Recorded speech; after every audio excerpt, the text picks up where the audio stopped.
Getty Images. For years, Facebook has relied on users to report offensive and threatening content. Now it's implementing a new playbook, as well as releasing the findings of its internal audits twice a year.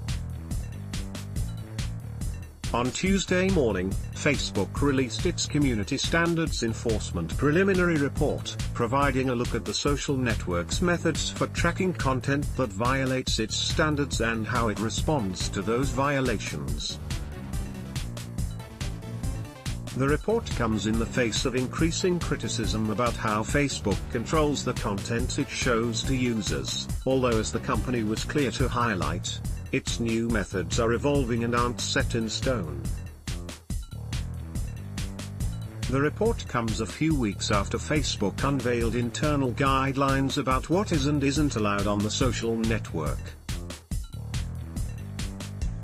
Last week, Alex Schultz, the company's vice president of growth, and Guy Rosen, vice president of product management, walked reporters through exactly how the company measures violations and how it intends to deal with them. The response to extreme content on Facebook is particularly important given that the mammoth social network has come under intense scrutiny amid reports of governments and private organizations using the platform for disinformation campaigns and propaganda. Most recently, the scandal involving digital consultancy Cambridge Analytica, which allegedly improperly accessed the data of up to 87 million Facebook users, put the company's content moderation into the spotlight.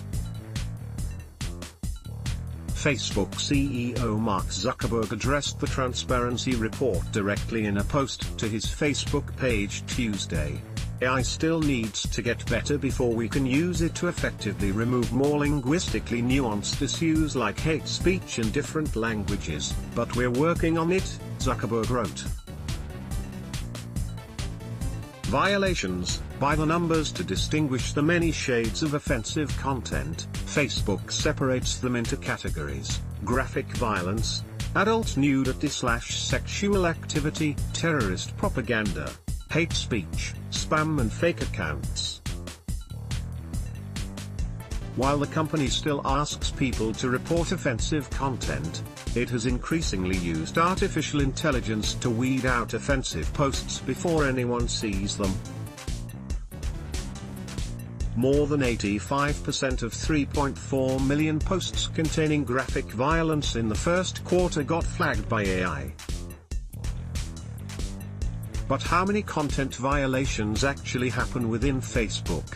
Schultz and Rosen provided some insight, though they only had data from the fourth quarter of 2017 and the first quarter of 2018. The company estimates that between 0.22% and 0.27% of content violated Facebook's standards for graphic violence in the first quarter of 2018. This was an increase from estimates of between 0.16% and 0.19% in fourth quarter of last year.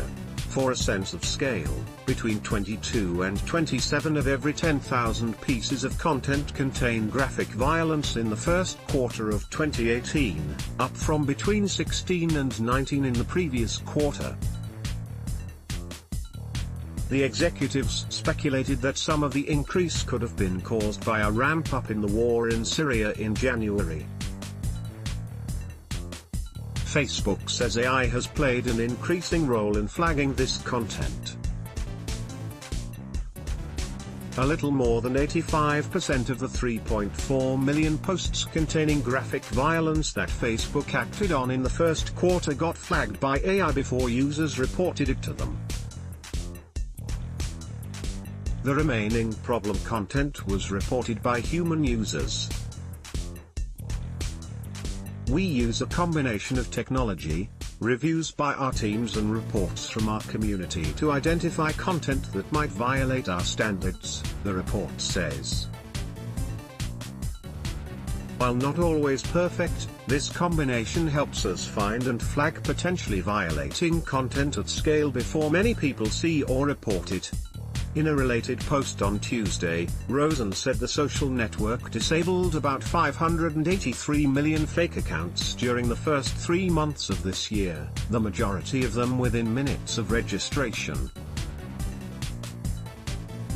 A work in progress. The report and the methods it details are Facebook's first step toward sharing how the company plans to safeguard the news feed in the future. But, as Schultz made clear, none of this is complete. All of this is under development, he said. These are the metrics we use internally, and as such we're going to update them every time we can make them better. Facebook said it released the report to start a dialogue about harmful content on the platform, and how it enforces community standards to combat that content.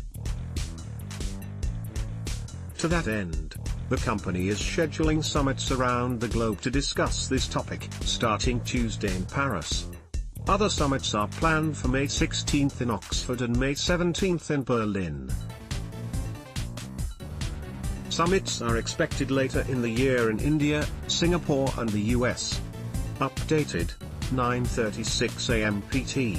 This story has been updated to include Zuckerberg's Facebook post. The 9 types of Facebook ads that Russian trolls paid for. Cambridge Analytica, everything you need to know about Facebook's data mining scandal. CNET Magazine, check out a sample of the stories in CNET's Newsstand edition.